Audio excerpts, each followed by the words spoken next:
à quoi? Donc on est leg 4, on est semaine 2 ou le jour de la marmotte.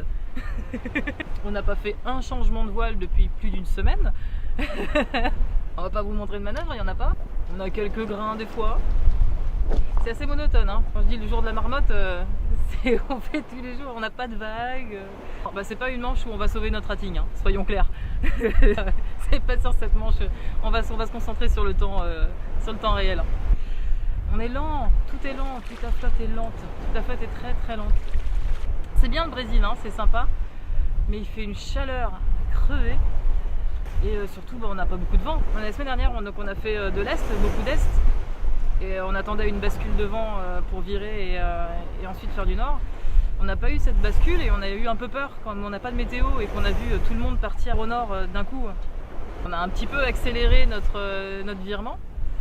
Et en fait on est hyper heureux parce que la bascule elle est quand même venue et on a pu faire ce qu'on voulait, c'est-à-dire s'éloigner de Cabo Frio et s'éloigner de toute la zone de calme. Et du coup on a quasiment eu tout le temps du vent. Il y a eu des moments où il y a eu de la grosse pétole, mais très très peu on va dire comparé aux autres.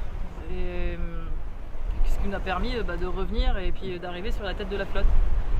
Avec nos copains de l'esprit d'équipe qui sont à côté, qui font un remarquable début de course aussi. En soir, on est assez content. Ça a l'air d'être beaucoup plus pénible pour les autres bateaux, donc on croise les doigts, on serre les fesses et on avance. On continue d'avancer. Mais clairement, c'est pas foufou quoi. Hein.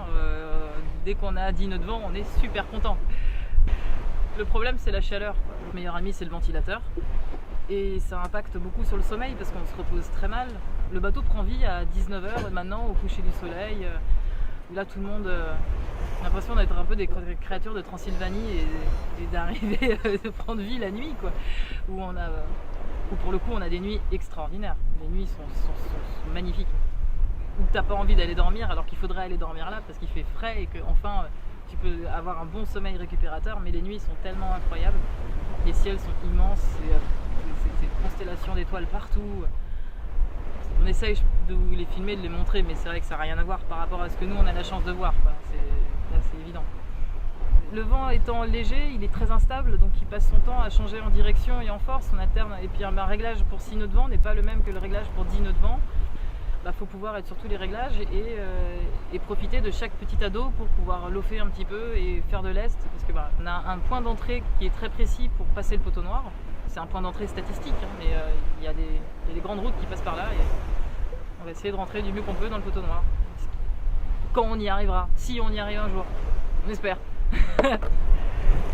Mais encore une fois, on est content d'être là où on est.